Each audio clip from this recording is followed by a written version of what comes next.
Hey guys, welcome back to day 15. The boys are coming in like an hour and a half. Peter and I just finished setting up their room and now I'm recording my daily vlog, and then I feel like I need to lie down for a bit because I'm so tired. Usually Peter and I sleep by like 9:30 and the boys arriving at like 10:30. So my body clock is trying to make me go to sleep and get ready for bed, but I'm like already fighting it to try to stay awake. So that's what's happening. Someone mentioned human design systems in the comments a little while ago. So I Googled it. No, I asked ChatGPT and I'm really confused by it, but it seems like it's something similar or in the same category like MBTI, like another version of that based on other different things. Which brings me to my point for today, that I was doing it with some of our teammates, and then if you guys had to guess, am I an introvert or an extrovert? Everyone is gonna guess extrovert because I talk a lot. But the other two teammates who I get along with very well, they are both introvert. So I'm ENFJ, they are INFJ. But I said to them, I think we're actually more similar than you think. We talk a lot when we're comfortable with people. So the three of us talk like a lot to each other. And to people that we're not that comfortable with, they drain our energy. So I think the definition of an introvert versus extrovert, introverts are generally... Am I making sense, Bubby? No. Peter says I'm not making sense. So, okay, I'm starting again because Peter said I didn't make any sense. So I'm probably going to delete everything that I just said before and you guys aren't going to hear any of it. My point that I'm trying to make is I don't think the concepts of introvert and extrovert are actually good concepts, because an introvert is traditionally defined as someone who has low social energy, and spending time with them, they need a lot of time to recharge. An extrovert, the opposite. Someone who maybe gains energy from spending time with people and really loves being around people. And I am what most people would consider an extrovert if they meet me. But hanging and spending time with most people actually drains me. I only am very talkative, apart from in front of the camera. This is obviously a different situation. But in terms of people, I have very high energy when I'm with people that I like, and I don't feel drained afterwards. And that's taken me like literally 30 years to find people that I actually enjoy hanging out with. Previously, I would hang out with friends just because I think from a society perspective, that's what you're told you're supposed to do. You're supposed to hang out with friends. You're supposed to have friends that you chill with, you get along with them, and everything's all good and jolly. But since I have Peter, he's like the one person I hang out with. I have Dan and Joelle now, I hang out with them. They don't really drain my energy when it comes to hanging out with them because I'm so comfortable around them. I just do whatever I want to. So even though I'm traditionally considered an extrovert, like most people would look at me and say, you are an extrovert, I actually personally feel that I fit into the introvert category more, because let's say random person test. If you put a random person in front of me, am I more likely to get drained by them socially, or like I'm gonna be excited to talk to them? I'm most likely going to feel like tired talking to them, that I have to hold a conversation. So if we use that as the test for introvert or extrovert, then I would be an introvert. But again, on face value, everyone considers me an extrovert, which is super interesting. That's why I don't think there's that much difference between an introvert and an extrovert. And Peter is like listening here and looking like he wants to say stuff and make commentary about the things that I'm saying, but he's just lying on the floor. Do you want me to give you a microphone? You don't even have to appear in frame. Let me give you a microphone and you can just lie there. You don't even have to be on camera. There are people listening on Spotify. He said he nods. He wants a microphone because he has opinions about what I'm saying, and he wants a microphone so that he can weigh in without having to get his fat ass off the floor. Okay, what do you have to say to the people? You're wrong. Okay, tell me why I'm wrong. That's why I had to say something. So, your main point that everything stems around is that random person test, right? if you place... It's one of my tests. See, he's going to get me on a technicality, but continue. Oh, okay. Let's just, I don't know what your other tests are, but your random person test is if you put yourself next to a random person and started talking, would you be drained or have energy? Right, is the test. If you have energy, then you're an extrovert. If you don't, then you're an introvert. That's your test, right? For that one test. Sure. My counterpoint is that most people, if placed next to someone totally random, you would be drained. Most people. Almost the entire population. Yes. Technically speaking, you'll be placed next to someone who doesn't speak English. Yes. And trying to have a conversation with them is going to be a pain in the This is ass. statistically correct. So isn't that mute? As in, point is redundant because everyone's I think you need to adjust my point and take the philosophy and the thinking behind my point rather than taking it completely literally, which is what I think you've done. That was what your test was. Point. But do you agree with my introvert-extrovert point? I think it's a bit... So my do you think improvement on your test, random person test, is... Do you think introverts and extroverts exist? Do you think it's like they're good representations of humanity? Because all of these are social concepts, right? I recently heard, I forgot what the term exactly was. No, not, is it omnivert?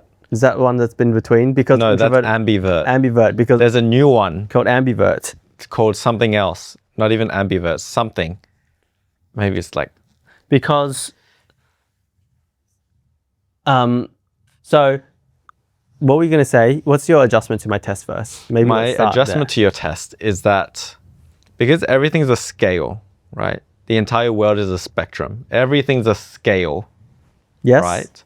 Yes, agreed. So right now, you're saying if you get placed between a random person, that's like all the way over here. And then here is only, let's say only one person you get energy from, and we call that introvert, or zero. Yeah. Zero. And then here is everyone in the world you get energy from. I would argue there is literally no one who's on this side where if you put them next to anyone in the world, they'll get energy. Right? Yeah. But what's the number then? Where, if you go down from 8 billion, what number of people do you get energy from? What is the number, right? It's a very low number. That's the point. Yes. What the number that an extrovert would be called an extrovert is probably only, this is where it's like very subjective, but I would say it's maybe like 10 people. Whereas an introvert is still zero. They don't get it from their parents. I do not get recharge from my parents. Yes, right? Correct. But yes, so I think the issue with introvert and extrovert is it's realistically a scale, but you're trying to classify it as 1 or a 0, essentially, right? Yes, that's what you're trying to do, and I'm saying it's a scale. Yes, and that's what I'm trying to say. That's my problem. This guy was half listening to my point. That's my whole problem with the introvert-extrovert classifications. I don't think they're very accurate because most people would say I'm an extrovert, yes? Yes. But I don't feel like I'm an extrovert because I actually feel very socially drained hanging out with most people. So most people, when I hang out with them, like on the rare occasions I do go out, think I'm an extrovert. Little do they know that I do not go out very much. Does that make sense? So maybe I'm just like a... But if you're, introverted extrovert. But let's say you're you, and everyone in the world is more introverted than you are, would you classify yourself as an extrovert? But every single other person will call you an extrovert because you're more extroverted than them, regardless. Even though you personally don't feel like you're an extrovert. But I'm not extroverted from the perspective of like going out. Oh, interesting. So when I go out, you're saying that I am an extrovert, and comparative to a lot of other people, I am extrovert. But for example, I go out less than some of the friends who consider themselves introverts.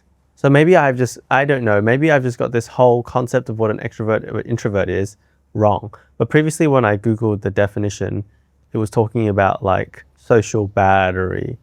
Yes, that also, I don't really fully understand that definition. So anyway, introvert and extrovert is a topic that's brought up so often, and I just feel like it's not a great scale. or whatever you want to call it. I just think that We should all most just be people- verts. most people are recharged by people they genuinely enjoy spending time with. Anyway, the whole point of this was that I think most people, it takes a while, and it's only probably later in life that you really find people that you genuinely enjoy spending time with. And it can take some time for you to figure that out. What does genuinely enjoy spending time with people actually mean? Like, I had a friend in Melbourne, one of my very close friends, which is Peter's ex-husband's current boyfriend, who went through this same kind of experience as me. We used to hang out with a group of friends, and over time you realize, oh, I don't actually enjoy hanging out with these people specifically that much, but it's more like the activities we do together, or like going out, drinking, those kind of things. That's what is fun rather than the actual people. And slowly there's been a shift in our friendship groups and who we enjoy hanging out with. This is so ADHD, guys. I don't even know if these topics are related, but like I said, it is like 9:30 and my brain is fried because we're waiting for the two boys to arrive. But there is one question I need to answer today, and maybe Peter will have some opinions whilst he continues to lie on the floor. There, this is a really long comment. Ryan says, thanks for answering my question about the quad. You are most welcome, Ryan. It sounds like your relation developed really organically, which is nice to hear. I'm trying to get to the question, guys. Okay, maybe I need to read some more context. I was also a bit apprehensive when I first saw you started a 4-person relationship. Okay, so for context, guys, yesterday I answered the question about how we ended up in a quad, and I was also talking about why I feel that people are sometimes upset at Peter and I when they find out we're now in a quad, because we shatter their perception of reality and what a relationship maybe is supposed to be like, and they maybe had certain expectations of us. Even though we personally haven't changed who we are, in their minds we have changed. So that's the context. But Ryan says, but I think it was easy for me to accept because you both mentioned the possibility of a poly before, so I think I was maybe less shocked than other people who might have been from just watching your short form content. Peter and I have joked about being in a throuple before. Would we do a throuple? We actually joked about that really early on in our content journey. So, not a throuple, guys, a quad. I think a lot of the negative views on the quad maybe come from ignorance. I haven't had any exposure to poly relationships in my life, so it's really nice to be able to watch your quad content and reduce my own ignorance. I guess my question is, do you also think that the hate comments come from a place of ignorance? Maybe as you continue and your audience grows and becomes refined, it will be filled with more people who are accepting of different relationship types, at least might be like me, who are willing to learn about them and expand our views on relationships. Okay, so interesting thing about this, as our audience grows, they'll become more accepting. The funny part is Peter and I started doing couples comedy content, and then we started doing more serious like relationship talks, and then we went back to couples comedy content. The point is our content has changed so many times, and every single time we change content type, we always get upset people. It's like, your old content was better, this is too serious now, or now you guys are back doing comedy content, this isn't great, I liked it more when you had serious chats, things like that. So the audience definitely changes, and that's one of the things that I've grown more comfortable with. Whatever content we put out, whenever it's new, the audience is always going to get a bit of shock, and you get a bit of friction from people who don't like watching it. Like, for example, when I first started doing this daily vlog, there were a lot of people who came for the first one, and then you can see the numbers have kind of dwindled. But then now there's like a new set of people who are probably interested, enjoy watching me yap about random things, which I find really funny. But thank you for being here, I appreciate it. And yeah, now we're building this audience, and the audience does become generally more supportive the longer you do it, because they know what they're here for. Well, let's say Peter and I tomorrow started doing like, I don't know, more acted BL stuff. You guys are going to be like, huh? I was here to listen to techie yap, and now it's like gone back to random acting stuff. That doesn't not really what I'm here for. So I think that's very normal. So yes, I think as we continue to make continue our content journey on our quad page, the audience will definitely adapt, and we've already seen that. I think a lot of people are noisy at the start. Think about anything that happens in life, whether it's like a natural disaster, it makes the news, right? And then you hear about it for maybe like a week, and then it dies, and then something else happens. That's exactly the same in all these people's minds. At some point, they found out about our quad. There was a very big reaction. Everyone was talking about it. And then after a while, the people who don't really care about it, they'll forget about it. And the people who want to follow, they'll continue being interested and invested in it. So that's what I think happens. So to the question, do the negative or hate comments come from a place of ignorance? I was talking with ChatGPT about this actually the other day, just to try and collect my own thoughts. That's what I like to do sometimes. When my thoughts are really messy, I'll word vomit it all to ChatGPT in a voice memo and then get it to kind of summarize for me. Sometimes it's helpful, sometimes it's not. This time was slightly helpful, and I'll be able to relay some of the points or aha moments that I came to back. But I also think it gave too many possible reasons for why people might be hating on the comment. So at the start, we started posting and we're like, oh, this is kind of working. And one of the things Peter and I have learned from content is there's two things you can do. You can either do really high quality content. High quality content takes a lot of time, or you can kind of do lower quality content and you can do more. So that's what we kind of decided for our 4-person page, because we just could not physically be in the same place to film it at the same time. So we went with the strategy, like, let's do what we can and just try and put out content so we can grow our audience. This is with our 4-person page, by the way, because it's actually impossible for us to film every week together because logistically we're not in the same country. So because of the volume of content that we put out, I think sometimes it was repeated and people maybe got a bit frustrated at that. But then you need to ask, like, why do they get frustrated at it? One of the things that ChatGPT said, which I agree with, growing up gay or like part of the LGBT community is already really tough. And we struggle to find a place to fit in. So once we find our community, the gay community, and everyone's in like 2-person relationships, that kind of becomes an identity that you fought so hard for. So when someone comes along and tries to disrupt that, in many people's cases, like this 4-person relationship, they're like, why are you attracting more attention to our community when like we've already struggled so hard to fit in? So they police anything that's outside of what they consider acceptable now quite hard, because previously that's kind of what was done to them, and also they found it very difficult to fit in. So that's one thing. Number two, back to the one thing. The very interesting part is we just had a podcast episode where we answered a lot of questions, interview style, on a YouTube channel called Dear Straight People Come Out. So if you guys are interested in watching that, go watch it. It's about like 40 minutes long, and the 4 of us answering questions. Well, a lot of it's me talking because the other boys are still getting more comfortable being on camera, which I think is expected. It's taken Peter and I like 4 years to get to our level of comfort. So one of the things I said on there was, coming out as gay, there's this common shared experience of the struggle that, let's say, I'm going to generalize, the gay community has.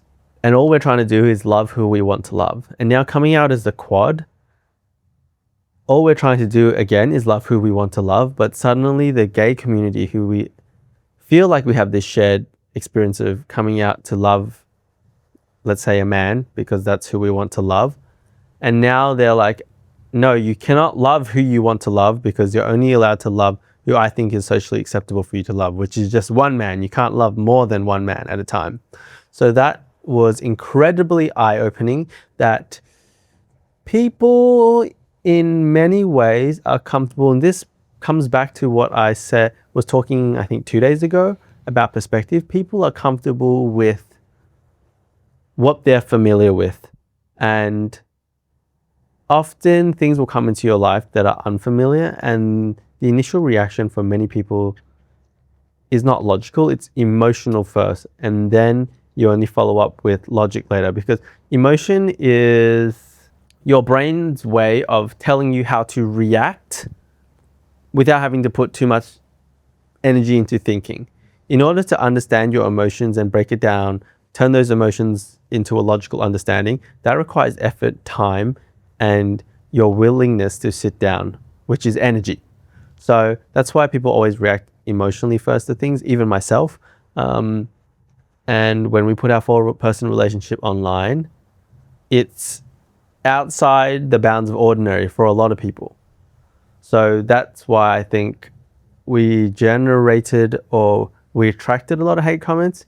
Keep in mind, there are also a lot of really lovely open-minded people. It's just, I think the hate comments always scream the loudest, and it's what stands out to us, which is why we kind of mention it.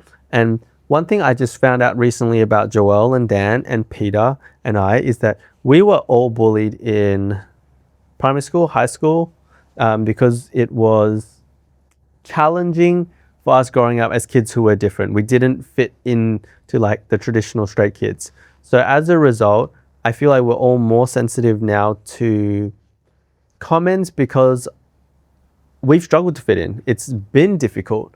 We've had times where we felt alone. And now when we have found a community to fit into, in some ways it's painful because it feels like that community is turning against us.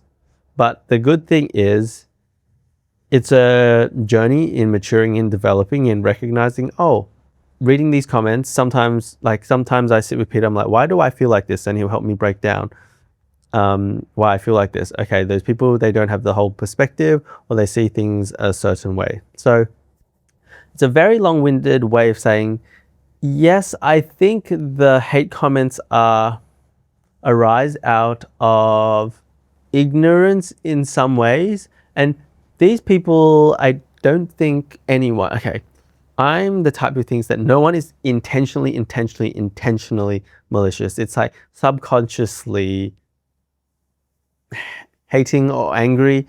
We trigger a feeling inside them, and most of them don't sit down to understand what that emotion or feeling that they are thinking is. For some people, we might make them feel like they are lonely. This is what ChatGPT said, so don't quote me on this, because we're presenting live together as a 4 that get along very well, and we do. And for some people, that might make them reflect on their own relationship situation. And then again, because a 4-person relationship isn't the norm, and it's already considered not the norm to be gay, it's like we're making their lives more difficult, which is why it can result in the hate comments that come back. So yeah, I think those are like the biggest reasons I can think of why people leave the hate comments. Oh, and some people think it's fake. That's the other reason for the hate comments. And the other one is, I think, the rate of growth that we have experienced. So on Instagram particularly, let's say if we posted the same amount of comment, but over 1 year, and we grew to, I think we're almost at like 150,000 followers in like 6 months. So there is a very, I want to say, linear almost relationship of views to followers. The more people see your content, the more content you put out, the more followers you automatically kind of have. It's just how it works. So if we had spread out those views over a longer period, then our followers would grow also over a longer period. People wouldn't see the content so much, and as a result, maybe they wouldn't feel like it's fake. So I think a lot of people see us posting content so frequently, and they're like, oh, this must be fake, this must just be for content. And I think my answer is yes, it is for content. Like, that is literally the purpose, because we want to have the growth so that we can try and do this full time. I remember now, the one thing that I read this comment earlier today, and I was like, I want to remember to mention this. So people always take the shortest path to an explanation in their brain mentally. The brain is designed to conserve energy. So you will always based on the facts that you have available, find the easiest logical conclusion, which for most people is like, this is fake, they're doing it for content. No one is going to sit there and imagine scenarios because it doesn't make sense from a brain perspective. You're wasting energy. Like, oh, these guys could legitimately be in a relationship and they might also be trying to post super often so that they can get more views, so that they can turn this into a full-time thing. That's like 3 steps of logic too far for anyone who doesn't really know us compared to just saying this must be fake. So it's not like these, like, I don't hate these people, because if I was in that situation as well, that's the same logical flow my brain would probably take if I had the same set of facts as they do. So yeah, in some ways, the answer is yes, it is ignorance, but not in the negative sense. And like, I'm not angry at these people for hating, because I realize they're just expressing their feelings, and I don't think there's anything wrong with that. Yeah. Well, that was an interesting reflection for me also. So thank you for that question. And let me see if I can squeeze a bit more in before I reach my 30 minutes. Yes, on the note of intellectual conversations, absolutely fascinating. And as you can see, Peter always brings like a different perspective, albeit it is very logical. Oh, one thing I realized, maybe I mentioned this yesterday, but I realized that emotional is just a shortcut for like a gut reaction, which is how your brain has been trained to respond. This thing happens, oh, I should feel sad. Having to sit down, like I said, and break down why I feel sad takes energy, but you can then take emotional and you can break it down logically. It is possible to do for most things. I haven't yet found anything which is an emotional reaction or a gut reaction that isn't actually able to be broken down in a logical way. Same goes with like gut feeling. Gut feeling is, I think, a culmination of all your past experiences, beliefs, things like that, which tell you to head in a certain direction. And that gut feeling is always updating. And if you sit down logically and try to break it down, I think you can do that. You can actually break down a gut feeling. But anyway, that is it for today. I will chat with you guys tomorrow, hopefully with the boys. Thanks for joining.